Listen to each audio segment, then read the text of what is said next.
Hai, Assalamualaikum. Salam sahabat YouTube. Okey, hari ni hari Rabu, 7 November 2024. Dah masuk musim monsun timur laut.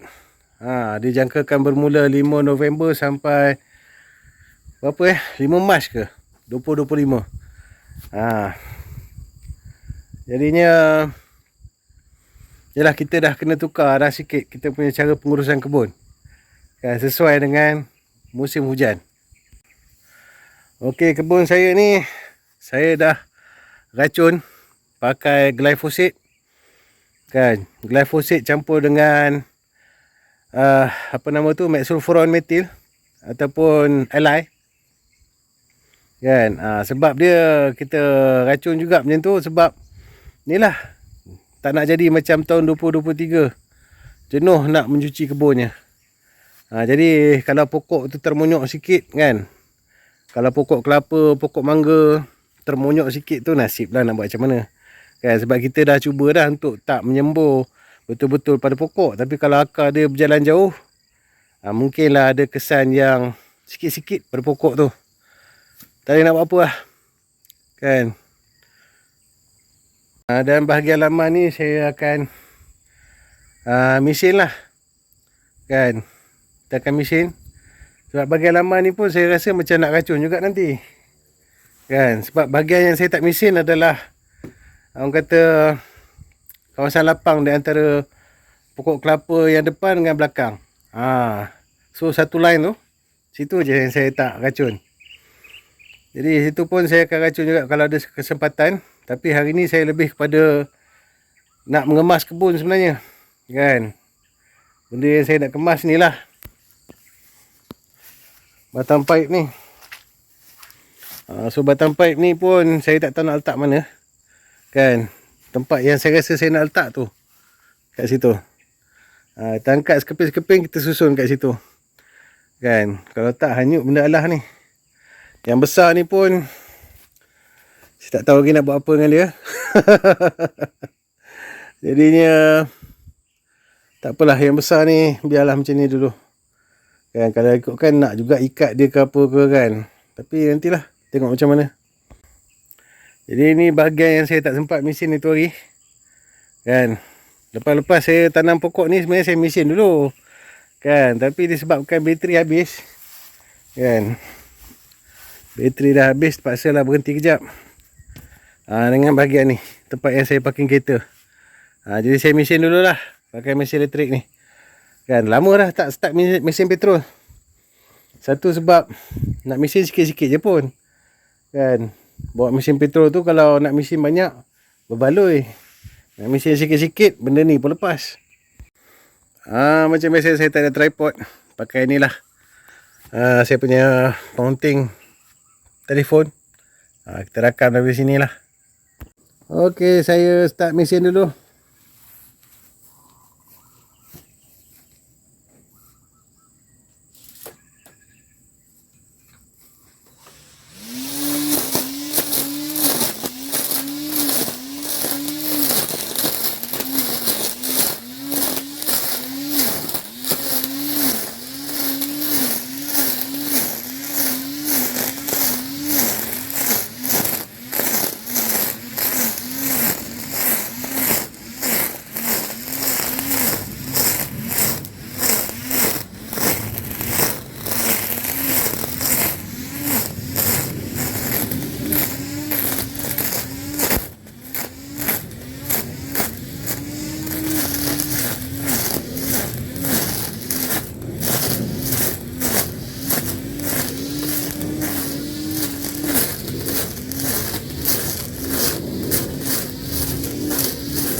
Padanlah setakat tu dulu, sebab yang bahagian dalam lot tanaman tu memang saya dah racun. Biarlah racun yang tu.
Benda ringan je.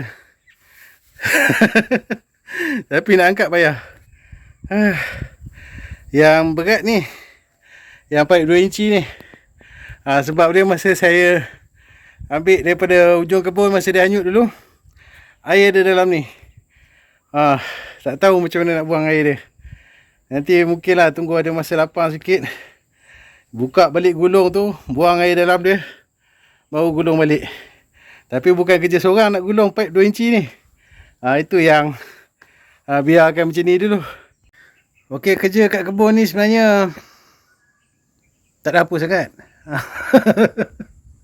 Saya datang nak ambil getah ni, polypipe ni kan, sebab takut hanyut kan. Cuma polypipe yang line sprinkler ni, dia punya supply line itu, bila-bila masa nanti adalah bila-bila saya nak tinggal ikat je. Ikat awal-awal pun nanti panas panas matahari apa semua tu pun tali dia kepuk je. Biar tunggu musim hujan betul-betul lah kan. Nak ikat sekarang pun boleh, tapi kena rajin check lah tali dia. Macam ni saya ikat dengan tali rapia kan. Nanti nak kena ikat dengan kabel tie juga. Takut nanti dia putus, dia terungkai kat atas tu. Jenuh kita nak gulung balik. Tapi daripada hari tu saya ikat dengan tali rapia sebab nak gulung. Ni nak simpan macam ni, ikat dengan kabel tie lah kan. Tak hilang ke? Wallahualam. Sebab kat sini tak ada orang kebun buat kebun pakai sprinkler pun. Semua kebun dah besar-besar kan. Kebun sayur tak ada. Jadi rasa tak hilang lah. Kalau nak hilang juga nak buat macam mana kan. Apa lagi yang penting sekali masa musim tengkujuh ni, untuk pokok-pokok ni, apa cerita? Okey, sesuai dengan musim tengkujuh, cara penjagaan pokok pun kita kena tukarlah ikut kemampuan dengan kesesuaian keadaan macam mana. Sekarang ni pokok tak berbuah lagi, kan. Puradan pun ada lagi, saya tak pakai-pakai lagi daripada saya beli Shopee hari tu. Kan, sebab memang sekarang ni puradan pun memang susah dah nak dapat kat kedai. Apa yang ada lah sebab dia dah stop production. Sebab tu saya tahan nak pakai time musim tengkujuh. Ni dalam bulan 11 ni dah boleh pakai lah. Kan, mungkin saya akan tabur sekali dengan baja butiran. Baja butiran pun saya tak beli lagi. Mungkin hujung minggu ni lah saya beli. Kan, beli uncik-uncik je. Tak nak beli 50 kilo macam masa saya mula-mula beli dulu. Kan, lambat nak habis. Kan, sampai masuk angin lah. Kan, ni beli sikit-sikit lah. Sebab kita pakai pun tak banyak. Kalau pokok besar tu 25 kilo tu mungkin habis lah. Kan, kalau pokok dah besar-besar sungguh macam sawit tu 50 kilo tu boleh lah kita tabur berhabis. Mana sekilo satu pokok. Ini pokok macam ni 200 gram pun dah cukup dah satu pokok. Kan, jadinya beli runcit lah baja tu nanti. Kan, baja NPK. Pokok mangga ni pun sama, kita akan pakai baja NPK. Pokok pisang pun sama. Pokok petai belakang tu mungkin kita akan teruskan dengan baja tai ayam. Pokok durian pun cukup sebulan nanti kita akan masukkan baja tai ayam juga. Pokok cempedak ni kita boleh pakai apa ke nama tu, baja NPK juga. Kan, dengan pokok tu kita akan masukkan baja tai ayam lah. Untuk orang kata mengawal larut resap baja tu ke lain, kan, yalah macam kita biasa kita tabur dekat ujung-ujung kanopi. Bila kita tabur kat ujung kanopi, datang air hujan apa semua, baja tu habis resap ke lain. Jadi untuk sistem tanaman busuk ni, untuk mengurangkan kebarangkalian larut resap tu, kita tak boleh tabur kat ujung busuk, kan. Kita taburlah 15 cm daripada pangkal pokok. Maknanya atas busuk tu, kan, jangan dekat sangat, takut rugi, kan. Sebab akar-akar serabut dia pun mungkinlah jarak 6 inci ke atas baru ada akar serabut yang nak sekat baja. Jadi taburlah orang kata lebih kurang 6 inci daripada pangkal pokok, maknanya atas busut. Jangan tabur ujung busut. Nanti bila hujan turun apa semua akan ada larut resap, nanti baja tu akan turun ke dalam busut dan juga hanyut resap lah. Tu tak boleh buat apa lah, kan. Sebab baja folia ni boleh pakai time hujan tapi sembuh direct kat daun. Kalau sembuh macam saya buat siram tanah tu, takut dia ni lah, bila hujan turun pokok dapat sikit, dia dah lah sikit pakai. Pokok baja folia kan pakai sikit, kan. Pokok dapat sikit, banyak yang resap habis. Okey, sebagai penutup video kali ni, berhubung dengan video kajian-kajian saya yang sebelum ni, kan, dengan video-video yang ada berunsur keagamaan sikit tu, kan. Channel ni bukanlah channel yang berunsur ataupun yang motif utama dia adalah keagamaan ataupun teori konspirasi. Cumanya channel ni adalah orang kata perkongsian saya lah, kan, perkongsian saya. Jadi saya terpaksa orang kata tone downkan sikit dia punya konspirasi dia tu, kan. Cukuplah sekadar orang kata kita cuba orang kata membuka minda tentang betapa orang kata terjemahan ataupun tafsiran ulama yang terdahulu ni, kan, mungkin perlu disemak semula berdasarkan kefahaman kita pada masa sekarang. Sebab bila kita buat perbandingan apa semua tu, yalah, kan, faham-faham sendirilah, kan. Malah nak cakap lebih-lebih, kan. Sebab ni adalah channel saya nak berkongsi dengan keluarga saya dan orang-orang lain pun welcome untuk tengok, kan. Tapi untuk menjadikan channel ni sebagai satu channel yang mana macam channel-channel yang betul-betul membincangkan pasal agama ke, pasal sejarah ke, pasal apa-apa semua tu kan. Entahlah, ni lebih kepada channel saya nak berkebun dengan saya nak main off-road. Cuma kadang-kadang ada benda-benda yang kita tak boleh nak tahan tu kan. Dan ada benda yang saya rasa macam patut kita kongsikan tu, kita kongsikan terpaksa. Kan, sebab apa? Sebab benda yang kita tahu ni kita tak boleh tak kongsi kan. Ada satu hadis tu kan, yang macam mana cerita dia? Hadis yang terakhir diriwayatkan oleh Muaz bin Jabal kot. Macam mana? Carilah cerita dia tu. Kan, adalah cerita dia tu pasal apa kan? Yang mana kita tak boleh nak sorok ilmu. Kan? Jadi bila kita dah jumpa tu, kita boleh, kita terpaksa lah, kita ni orang Islam ni, kita kena berdakwah, menyampaikan tu memang kena ada lah kan. Cumanya itulah, terpaksa lah kita tone down kan sikit kan. Cumanya itulah, dalam video bahagian 3 saya itu, saya tunggu juga kan, kalau ada yang nak komen kenapa tak petik hadis ke apa benda ke kan. Tapi tak ada. Dah 200 lebih view tak ada. Tak apalah kan, orang tak nak komen. Kadang pening juga nak melayan orang komen ni, sebab macam-macam pendapat kan, orang ada macam-macam pendapat kan. Jadinya secara mudahnya, kenapa saya tak petik hadis dalam video yang lepas tu, sebab saya berpendapat benda tu dah berlaku kan. Ada yang nak berpendapat benda tu tak berlaku lagi, tak apalah, terpulang lah kan. Sebabnya hadis pertama yang menyebabkan saya kata benda tu dah berlaku adalah hadis daripada Nabi Muhammad SAW yang diriwayatkan oleh Zainab binti Jahash, yang mana dia kata pada masa Rasulullah terbangun daripada tidur dia kan, dia cakap, celakalah kepada bangsa Arab, aku telah bermimpi yang tembok Ya'juj Ma'juj tu telah berlubang lebih kurang besar ni. Jadinya pada saya, kecelakaan kepada bangsa Arab tu dah berlaku kan. Sebab bangsa Arab ni dia terkenal dengan dia punya semangat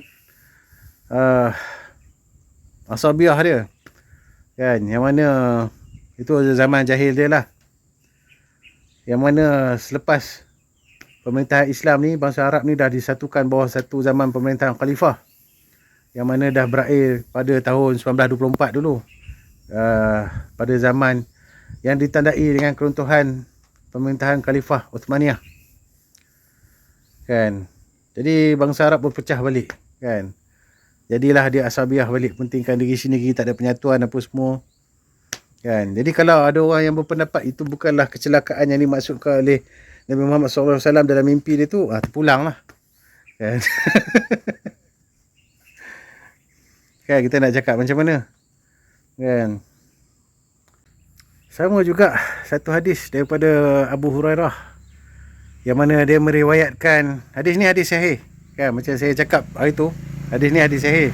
Cumanya kita agak keliru dengan hadis ni, yang mana dalam hadis ni dia menceritakan lah yang Ya'juj Ma'juj tu tiap-tiap hari mengorek daripada pagi sampai ke petang kan. So bila dah sampai petang nak maghrib tu, Ya'juj Ma'juj ni pun kata baliklah. Lepas tu bila datang esok, tengok lubang yang dia korek tu dah kena tutup kan. Sebab dia cerita dia macam nak sama dengan cerita dalam surah Al-Kahfi lah, yang mana apa ni, Allah Ta'ala kata Ya'juj Ma'juj tu tak boleh nak panjat, tak boleh juga nak korek kan. Dia nak macam nak serupa dengan tu lah. Sampailah satu hari pemimpin Ya'juj Ma'juj tu kata, InsyaAllah kita datang balik korek. Masa tu lah baru Allah Ta'ala biarkan dia berlubang kan. Sebab dia nak bagi sama dengan ayat Quran ni kan. Tapi selepas daripada tu, dekat bahagian selepas daripada Ya'juj Ma'juj tu keluar, dia pergi Danau Taberiyah apa semua tu, dia memanah pada penduduk langit apa semua tu. Itu pun sama juga, ada diriwayatkan dalam oleh An-Nawas bin Sam'an.